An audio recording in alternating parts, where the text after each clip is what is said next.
Hello, I'm Jane Allen, and I'm here with my husband, Corey Allen, and we are representing Reparations for Melrose, and we're here today to walk you through the Reparations Toolkit for arrest records. You ready, Corey? Absolutely, thank you. So what is in this toolkit? We will show you what you can learn from the data. There will be this video posted in the PDF of the toolkit, which will be available on our website. And then we're going to go through step-by-step instructions on collecting and analyzing the data. So we are the Reparations for Melrose Working Group. We are working to end anti-Black systemic racism. In that effort, we are documenting racial harm with the goal of paving the way for reparations.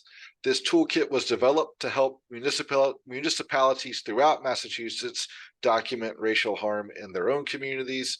And again, if you go to Reparations for Melrose website, you can find examples. And any questions, please email us at reparationsformelrose@gmail.com.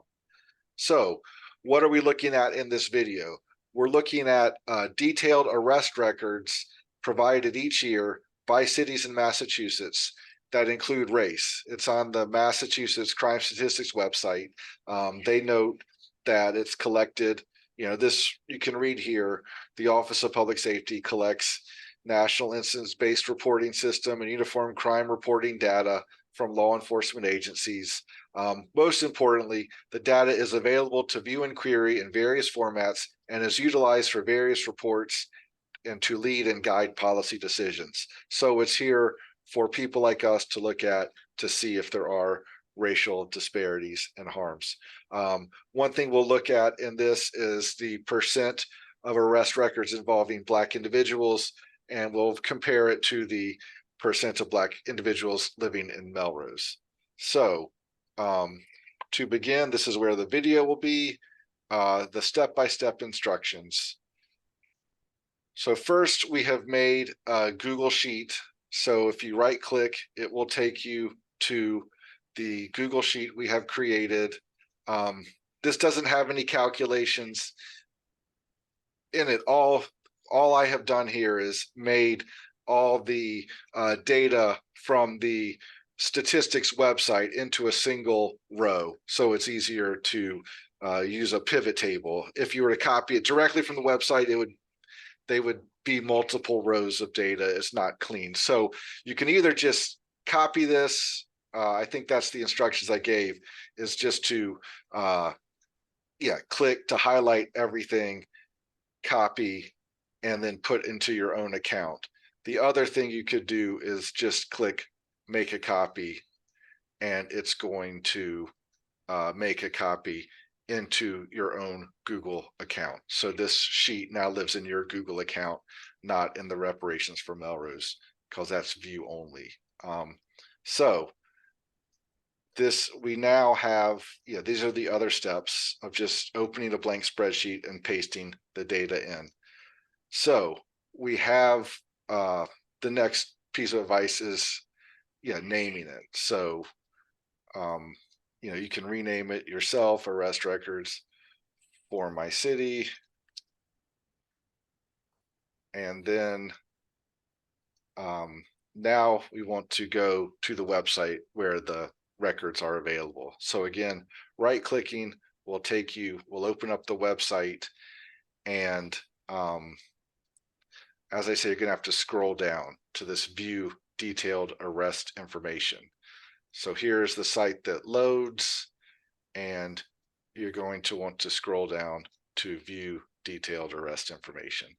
You click on that and it opens. Yep. It's a little laggy I today, I know, guess. exactly.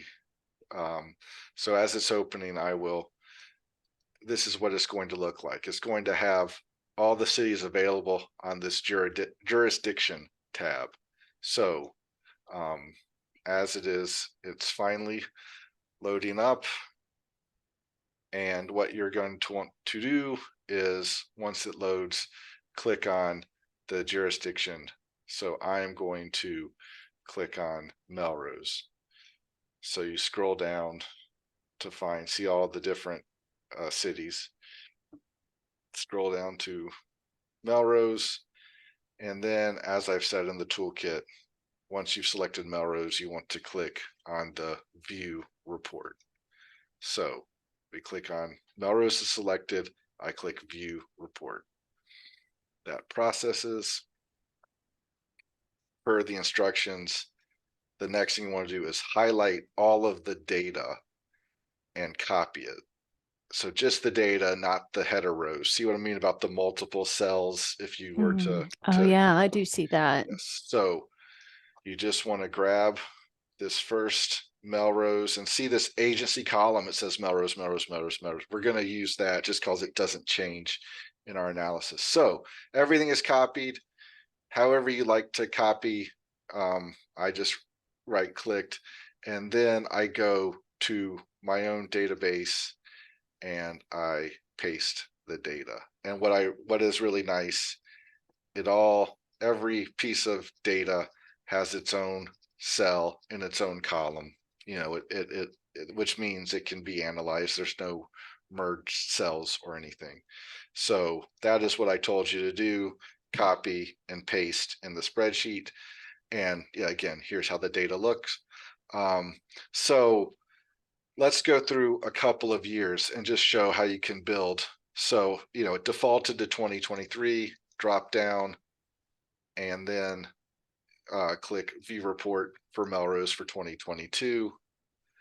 And then again, you highlight everything, scroll down. You know, this is a full year, so there's more data. And then you want to pick the first cell underneath the last, you know, so row 15 is the last year of the 2023 paste. So I want to paste 2022. Again, it lines up as I showed in the toolkit. This is how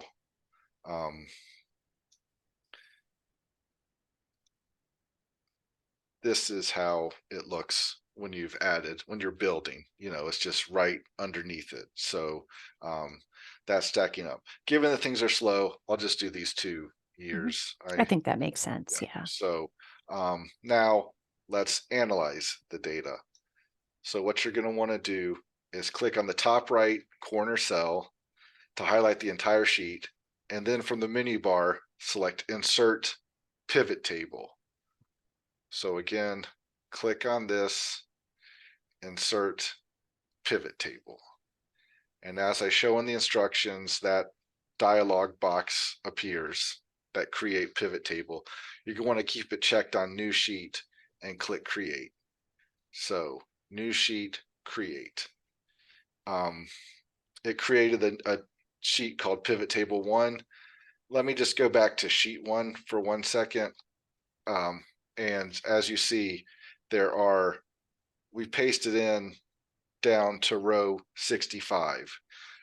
Row 1, of course, is the header row, you know, without any data, but there's 64 rows of data in what I copied. So that's going to be relevant in a second. So going back to the instructions, this is what the new sheet looks like. So again, it's the pivot table sheet, and this pivot table editor just appears when you make a pivot table. So what we do is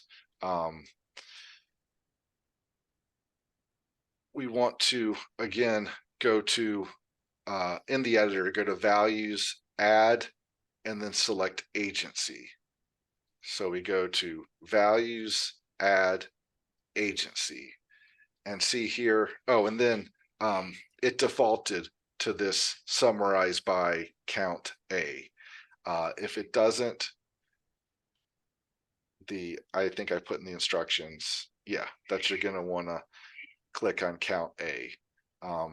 That just counts things, and it counts text or numbers. There are a number of different options in the Summarize By, but you want Count A. And as you see here, it counted 64. Agency appeared 64 times. The word Melrose appeared under the agency column 64 times. So that just shows the pivot tables gathering all the data there is to be analyzed. So that's just a good check on how your progress is going. So again, we're using agency because it's a value that doesn't change by year or anything. It's a constant, so it's a good one to count. Now we want to go to columns, click add, and select race. So columns, add, and then race. And as you see, that adds race across the top, the race categories that appear in the arrest records. So, and show totals should be checked. If not, check it. And again, it did immediately show totals when we put in race in the column field. So this really is, in the education data, we were looking at tables the state provided. We've essentially created a table right now for this information. And what we are seeing, this is not, I was looking at 4 years in this example. If we look instead at just, we have 10 arrest records involving Black or African American individuals, and we have 64 total arrest records. So we're really just dividing those 10 divided by the total. So that gives us just about 16%. So Black or African American individuals accounted for 16% of the arrest records in Melrose for this year and a half we're looking at, 2022 and 2023 to date. Then another, as you saw, it's pretty easy to build by year. You could build out a pretty extensive database, especially if the website were loading faster than it is today. So I want to show you the value of doing that. So what we can do is go to rows and select arrest date. So we go to rows, add arrest date. And then it's going to show you every single date of all the values of all the records that you gathered. So what you then do is, every date for every arrest record shown. So what you do then is right click on any date, select create pivot table group, then select year. So again, just pick any date, right click, and then it says create pivot table group. And I want to group by year. You can see you can group by other, quarter or month, but I just want to do year. Okay. And here you see it's recalculated the totals by year. And just to, again, to continue the example, grouped by year. And,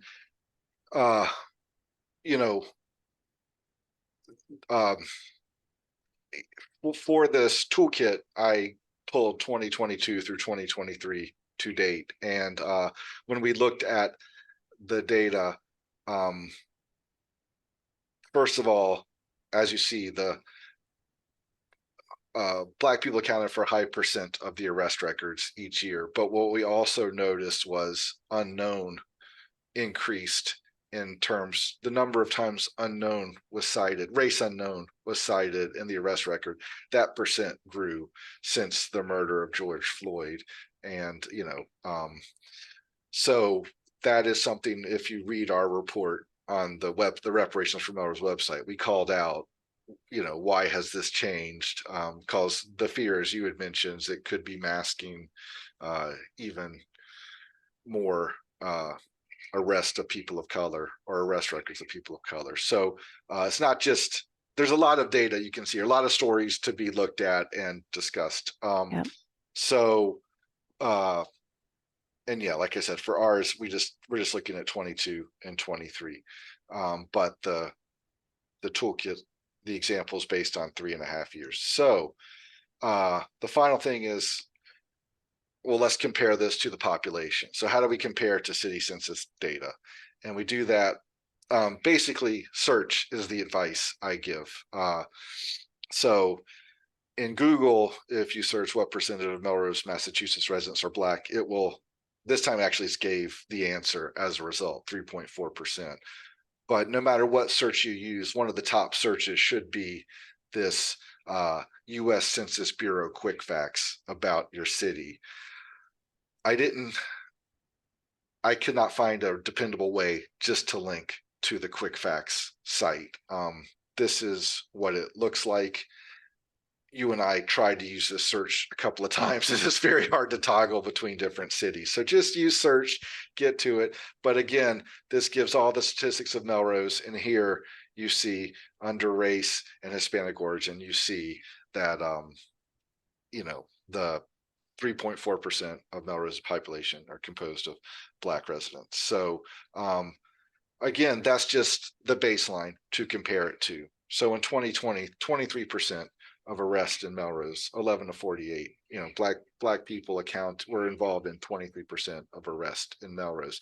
And that's obviously well above the population of 3%. So again, for a group like us that's looking at disparities and potential racial harms, this is where the conversation begins with our police department. And and I think, that is the last one. I do want to mention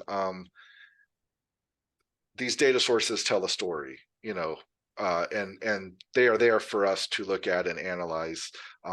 There will be reasons to challenge it. No data set is perfect, but it is better to have this information analyzed in advance for city leaders and your police department to respond to, as opposed to wait for them to provide the data. It's a good way to start the conversation. Yeah, for sure. Great. Any Yeah. questions? No, it looks great. Thank All you so right. much. Thank you. And again, email us. We're happy to help.